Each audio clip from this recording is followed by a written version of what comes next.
नमस्कार, श्री रामलिंग वसुदेव फेटा अटसनकर सापाची वाडी. माझं नाव अभिजित गुरव. तुम्हाला फेटा जरीचा फेटा कसा बांधायचा त्याची माहिती मी सांगत आहे. पूर्वीच्या काळीचा जो फेटा होता तो 12 वार आणि 16 हात असा हा फेटा होता.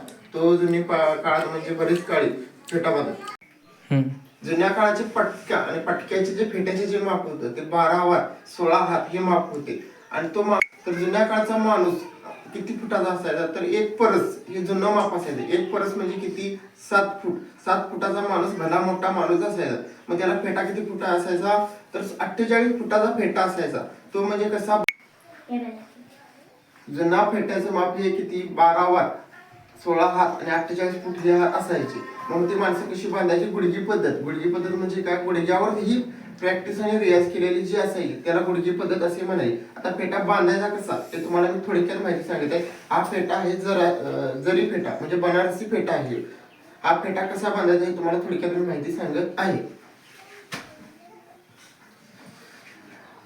एका साईडची जी हे कापड आहे कट करायचं, एक साईडची टोक ही काय करायची, अशी जी कापड आहे त्याला अशी फोल्ड करायची. फोल्ड केल्यानंतर ही जी लेसची जी पट्टी आहे ती बाहेरला करून अंदाजे 1 ते 1.5 फूट डोक्या खांद्यापासून तिथे ठेवायचे. पुढे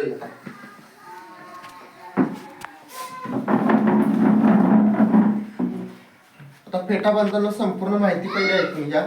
फेटा बांधताना ह्या 4 गोष्टीवर फेटा बांधला जातो. या एक कान, हे दुसरे ॲब्रो, इथली जी कोनाळी आणि हे डोके. ह्या डोक्यावर आपले जे फेटा कसा बांधायचा ते फेट्याचं माप आणि हे ठरलं जातं. आता फेटा बांधताना पहिल्यांदा काय करायचं, ह्याला सोगा म्हणायचा. काय म्हणायचं? सोगा. हा सोगा असतो. सोगा म्हणजे एक साईडची शेपूट किंवा जे का असेल त्याला ह्या सोगा म्हणतात आमच्या भाषेत.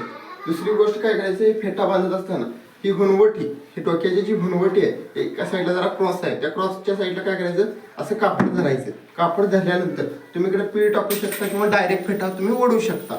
फेटा ओढल्यानंतर काय करायचं, पहिल्यांदा तुम्हाला पीळ टाकायचं असेल तर पीळ टाकू शकता, नसेल तर डायरेक्ट सुद्धा फेटा ओढू शकता.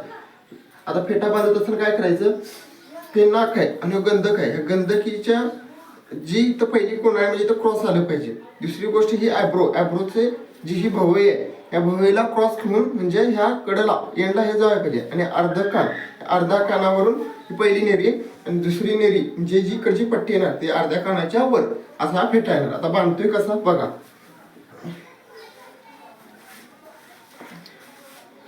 हे बघ, मी पहिली नेरी टाकलेली आहे, अर्धा कान, ॲब्रोचं शेवट आणि इथं गंधकीला बरोबर कोणाळी घालायची. परत इथं अर्ध्या कानावर मी आता परत पट्टी सोडते आहे म्हणजे असं कापड सोडत आहे. हे बघा,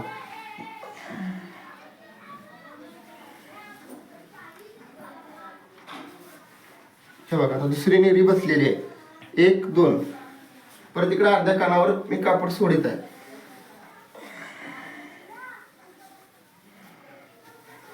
ही तिसरी नेरी बसली. ह्या नेरी इकडे कापड जे सोडलंय एका घडीवर घडी घालायची आणि ह्याच्यावर नेऱ्या चढवायच्या अशा. हा फेटा जो बांधत आहे आपण बनारसी आणि जरीचा फेटा असं ह्याला म्हटलं जातं. हा फेट्याची किंमत 1200 रुपये आहे. हे बघा, नेऱ्या चढत चालल्यात, कापड इकडे वडत चाललोय. दुसरी गोष्ट मध्ये आपण फक्त लक्ष द्यायचं, अर्धा कान दोन्हीकडचे आणि भुवयाचे एंड म्हणजे शेवट आणि इथलं जी गंधक आहे त्या गंधकेला बरोबर कोणाळी म्हणजे कोटकोन इथं बसला पाहिजे. बघितलं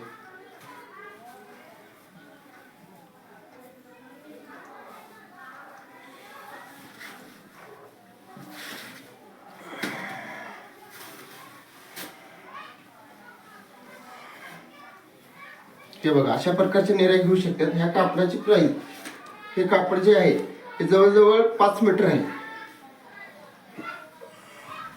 शेवटला काय करायचं आहे, आपल्याला ह्या नेऱ्या बसल्यात आणि इकडे आपल्याला पट्टी घ्यायची आहे. पट्टी म्हणजे फिनिशिंग पट्टी घ्यायची.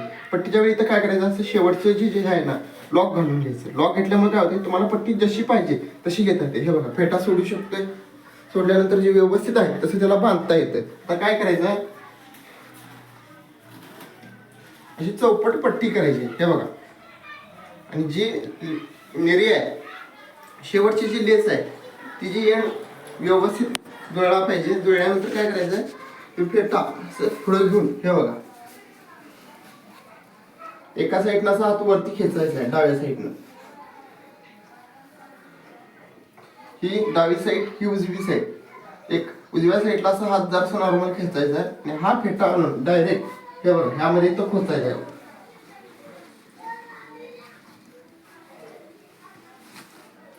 आता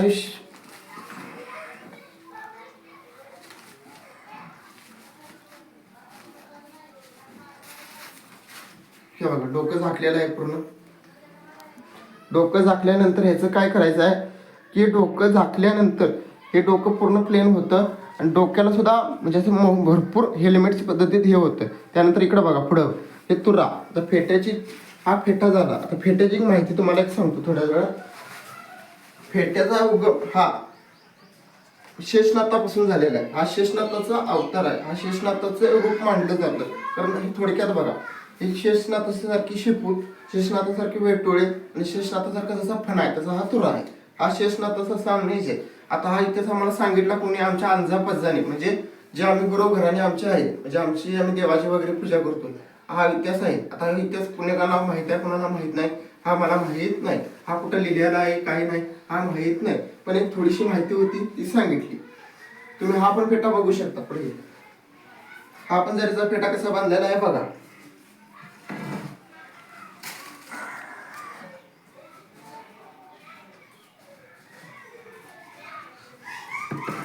हा फेट्याचे माप 5 मीटर आहे. हे तुरा मी स्वतः हातावर बनवलेला आहे. ठीक आहे. नमस्कार, धन्यवाद.